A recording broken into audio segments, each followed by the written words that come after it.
Principles with Cory and Logan. And I'm telling you guys, I'm excited about today. You guys, I hope you got your pen and paper ready because you got somebody who's going to drop some gold on you today. I know Whitney is going to bring it. I'm excited for you guys to get to know Whitney. I've gotten to know her, I guess, a little bit over the last few months, and she is a high level leader that I've got a ton of respect for. And actually, before we got on to pressing the record button, we were kind of talking.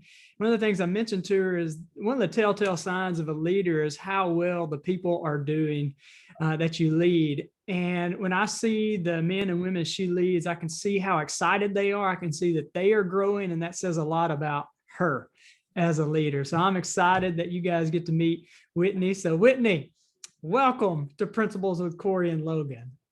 Yeah, thanks so much, Cory. Really appreciate you having me on today. Yeah, well, I'm glad that you made some time, and I really appreciate you. So Whitney, there are some people out there that know who you are. There may be some out there that do not know who you are. Can you tell us a little bit about you and your background and what you do? Yeah, absolutely. So my name is Whitney Stokes. I am the Vice President of Logistics at Big M Transportation. We're out of Blue Mountain, Mississippi. So we're an asset-based company that also has a 3PL arm. And so the 3PL side of the business is what I work on. And we've grown a lot over the last couple of years. We went from, one office in Blue Mountain, Mississippi to today we've got 5 offices across the country. So we're continuing to grow and continuing to find good leaders to bring to our organization. So, we've had a great relationship with Cory, and he's brought a lot of value to our team. So, we want to continue to develop a culture in our organization of developing and growing our team. So, a little bit about me. Yeah, that is awesome. So Whitney, your dad started Big M, right?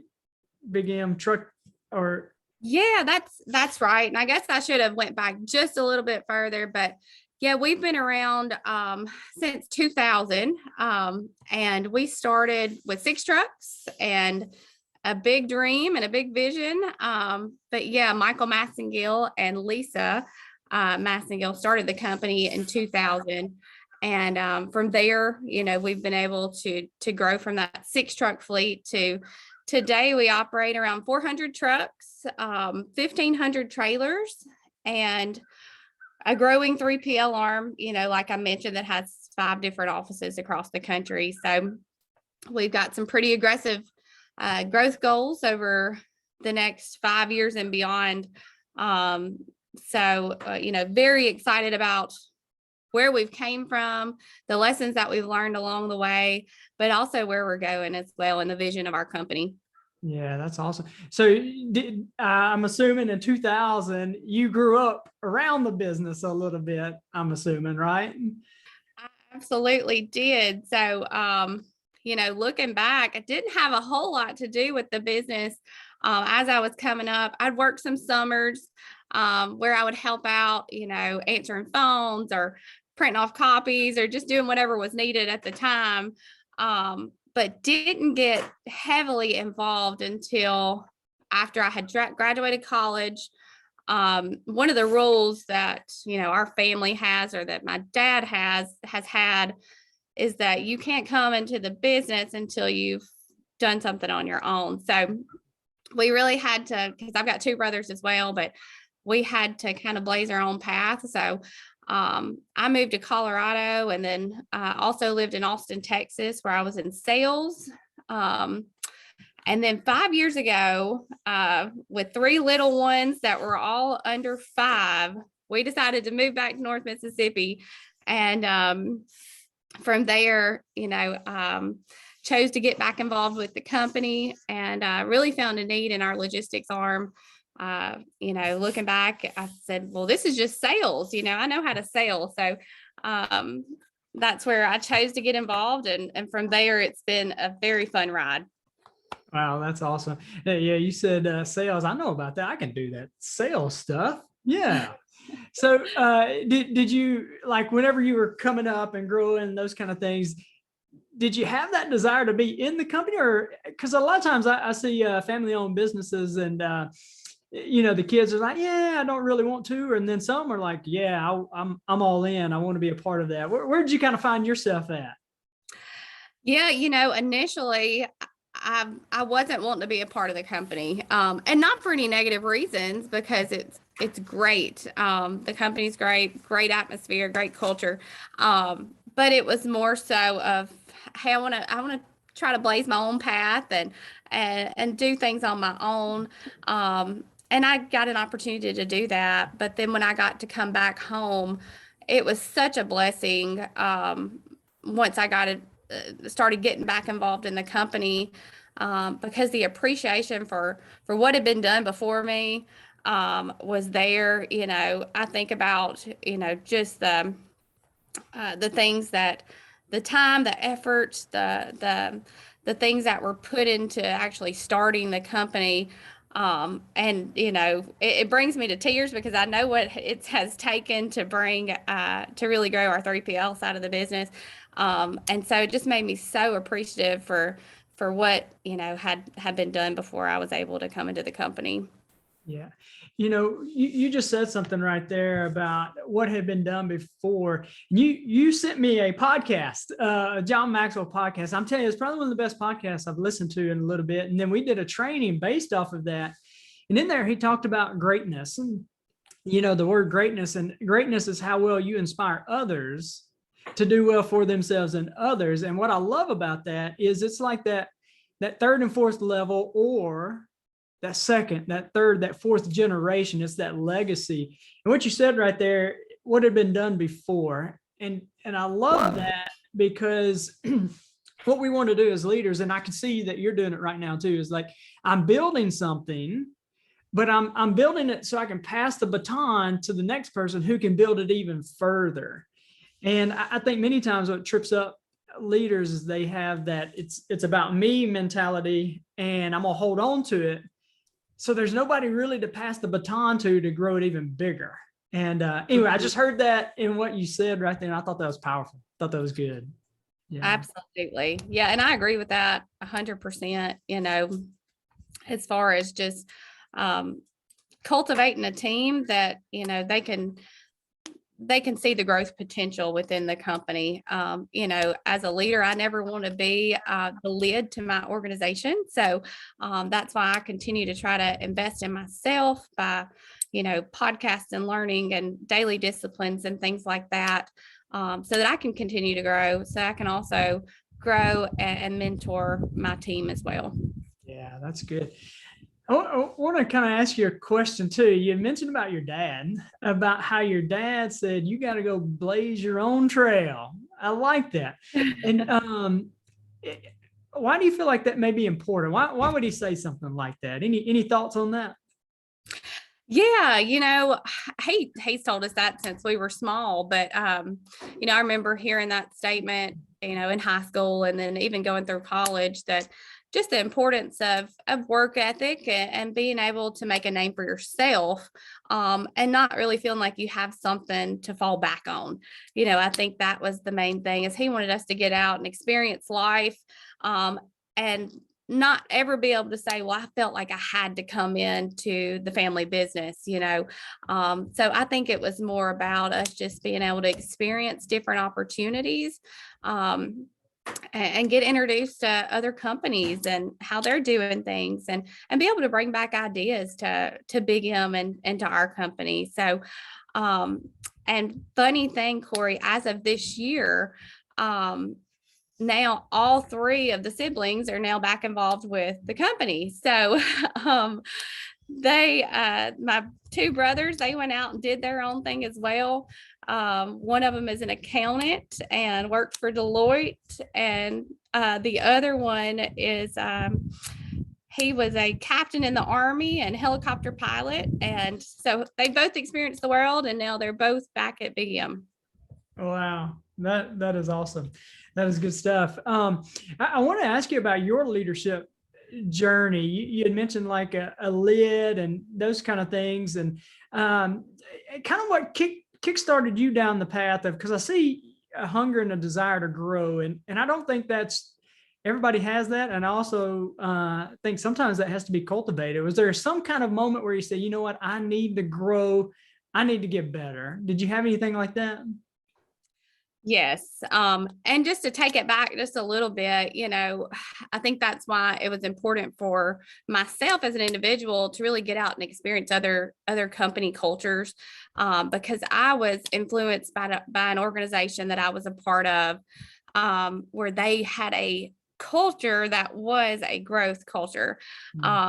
And so even a lot of the things that we do today, I was inspired by my past employer. So, that really had an effect on me. And then coming into Big M, I was given the opportunity to be able to grow a department from scratch. It was myself and one other lady when we first started. So I immediately found that I knew I wanted to create a culture of growth and leadership and influencing other people to better themselves, personally and professionally. And from there, I knew I had to first start with me. So that's where I really started to hone in on, how can I further develop myself professionally and personally, so that I could influence my team as well. So that's kind of how we first got started with a culture of leadership at Big M. And, today one of our company mottos is we build our people, because our people are going to be the ones that build the organization. So we are truly hungry to build our people and to continue to develop them. Yeah, that's good. I got a friend, his motto in his business is people over profit. People over profit. And I can see that within you guys as well. We had a guy on the podcast, I guess it was a couple of weeks ago. And one of the things he mentioned was, the person or the leader that takes you from 0 to 1 million is not the same person that can take you from 1 million to 5 million. And there's a little saying there. It could be a totally different person, or it could be the same person that's a different person, right? Like, you've got to grow, you've got to continue to grow. And I'm just kind of curious for you, what areas do you feel like you're growing in right now? What are you learning that you could maybe you can teach us right now? That you got a book or something, I guess that is better question. What are you learning right now? Yeah, so there's a book out there that hits on exactly what you just said, that I spent a lot of time reading and diving into the third and fourth quarter of 2021. But it's called "What Got You Here Will Not Get You There." And I knew, we hit some major goals in 2021. But I knew what got us there wouldn't get us to our goals in 2022. So I really spent a lot of time digging into that book, and I still am. And it gave me some momentum to really think about our organization and how we might need to either restructure or do some things differently to be able to get us to that next level. So I highly, highly recommend that book. But I'm also reading a book called The Motive right now. And it is a great book that's really helped me to be able to see things in a different way, from a different leadership standpoint. So it's by Patrick Lencioni. I think I'm pronouncing that right. But it's called The Motive, and it's really good as well. Nice. So I love what you're talking about. What got you here won't get you there. Who wrote that book? Do you have any idea? I was just curious. This is just me being a person. That sounds good. I don't have it off the top of my head, but it's a good one. If you Google it, I'm telling you, you're gonna pull it up, because it's one of the best sellers out there. And it is definitely worth investing in and reading.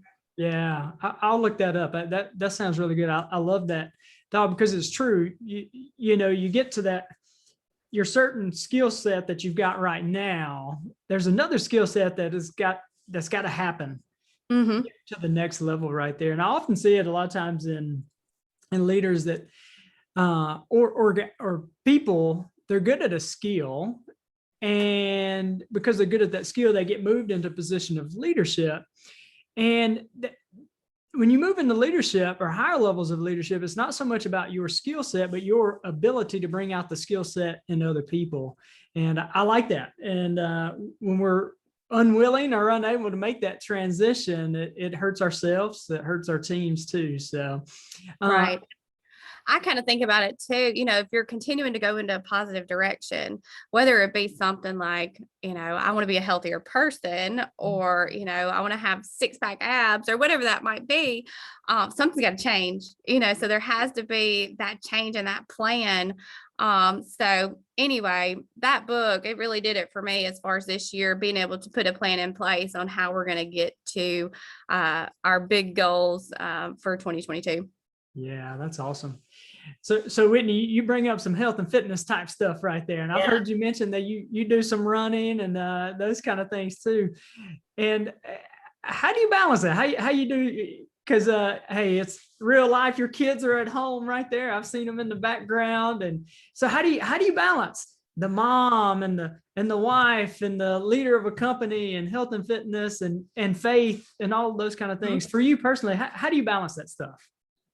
Yeah. So, I know it's something that we've talked about before, but for me, it's just taking it one day at a time and really having those daily disciplines, those things that are important to me that I know I have to make time for, so that I can be a good mom and I can be a great leader and I can be a good wife. And, all the other roles that I carry throughout the day and the week.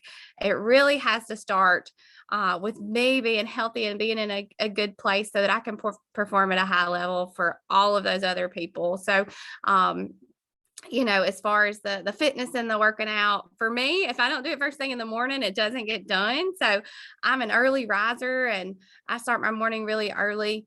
And usually it's some sort of running or weightlifting or yoga that I start my morning with. And then, my next routine is I always try to dive into some sort of podcast.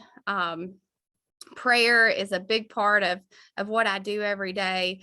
And then also a daily devotional. So that really kicks my day off so that I can be the mom and the leader and the person I need to be day in and day out. Yeah, that's awesome. I love that. And I'm with you. I know a lot of people say, I'm not a morning person and I can do it at night. And I don't know about you, Whitney, but when I say I do it at night, it just doesn't get done. And I'm with you. I get up in the morning and that, if I miss that, it just, I don't know, it puts the day behind. So I love that. I love that. Yes. So, Whitney, I want to ask you this. A lot of people that I talk to and maybe even some of the listeners, like, I don't know how to shut it off. They're driven like you and like myself as well. It's like, I don't know how to shut it off when I get home. I know I got kids and I got my wife or my husband, and I just don't know how to shut it off. You got any tips or advice for us on that? I do. And I learned this from a colleague, and this was, I guess, about a year and a half ago. We were at a conference and first heard this, but in order for me to be the person I need to be, I've got to make sure that I'm making time for those people that are most important to me, which is, my kids and my family. So just my rule is, from 5:30 to 7:30, I've got a little box that I put my phone in. And so when I get home, it stays in that box for 2 hours. That way I have 2 hours of uninterrupted time with my kids and with my spouse, and we're able just to get some quality time together. So, after that time, I'll look at it and maybe respond where I need to. But I just think it's really important to have that 2 hours, and it's really made a big difference with me and my kids and my family, where I used to hear, do you have to answer the phone, or, things tugging at your leg and things like that, where now I know that's my protected time with them. That's good. I like that. Find a box. Do you have a name for the box? Just the phone box. That's my phone box. And that's what the kids have started calling it, is the phone box. The phone box. Put that phone in that phone box. I like it. Yeah. That's awesome. You know, that takes a lot of intentionality, because we can justify not putting the phone in the phone box. We can say, oh, I really, really need it and I need to catch up. But I think that says a lot, you know, whenever you can, I know I got to do a better job too, but when you can put the phone down, it says something to your kids. It says something to your spouse that, you know, I'm being very intentional in setting this aside. It means that you're definitely more important than the phone.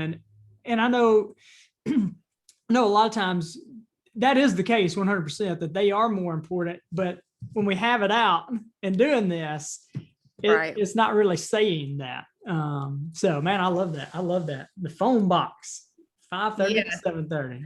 That's good. Absolutely. And you know, you can cultivate your own time that works for you, but that's what we do. And it's really been a game changer for us. Yeah, that's awesome. So Whitney, I'd like to just ask you a little bit about some leadership type stuff. And I can see you pulling out. I've gotten to know you just a little bit over the last few months, and I can see you making this transition now to where you are empowering other leaders and starting to see them grow and them flourish. Was that a hard transition for you to make, to kind of let some stuff go, to empower people and equip them? Some people, I guess it may be easy. I had a hard time. What about you? Yeah. Just kind of going back on my story a little bit, you know, when we first started growing the 3PL arm of the business, you know, it was me and the 1 to 2 other people that I've talked about prior, but you know, so it was us wearing every hat, and we've started growing and growing rapidly, and you know, really hiring and developing really good leaders. So at first, yes, it was hard to kind of to pass that baton a little bit, but then after, you know, really putting faith and putting your trust in the people that you've hired, you know, it was kind of a no-brainer for us. We knew that if we were going to continue to grow at the pace that we were, you know, I had to give up some control and really take my hands out of things where I shouldn't be dabbling, and focus more on, you know, being the vice president of the 3PL arm, which meant, you know, I had to focus my time and my energy where it should be, and not chasing rabbits, so to speak. So to answer your question, at first, yes, it was very hard. But now that, you know, I have been able to give away the majority of that control to people who are experts in that field, we have really seen, you know, our business grow because of that as well, because I've got experts in every division that are helping to grow and lead our teams. Wow, that's awesome. There are 2 words you said there: dabbling and chasing the rabbits, right there. And that is so easy to get into doing that. And I can remember when we had our business, one of the things that I kept holding on to was doing our medical billing. And I did it because, you know, we got the saying in leadership, don't tell people to do something you wouldn't do. And well, I hated doing it. I hated doing it. And because I hated doing it, I thought other people hated doing it, when that's not necessarily the case. And you use the word experts. We had a lady who was an expert in medical billing, and I had her sitting on the sidelines, if you want to say, with somebody who had no business doing it, which is me.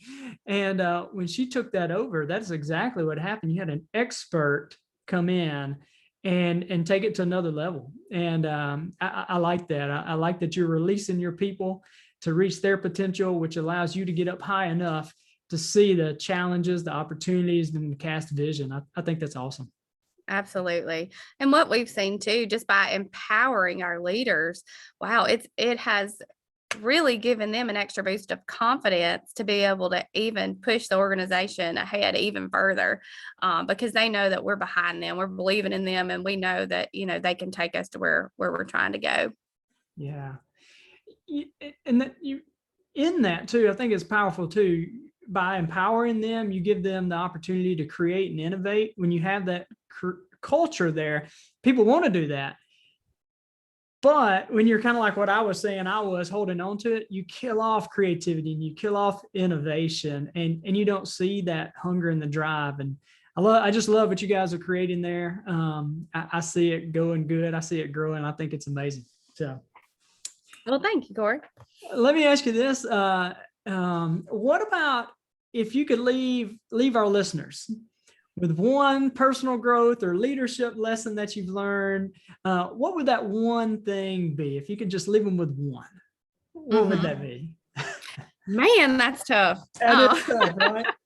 That's tough just to think about one. But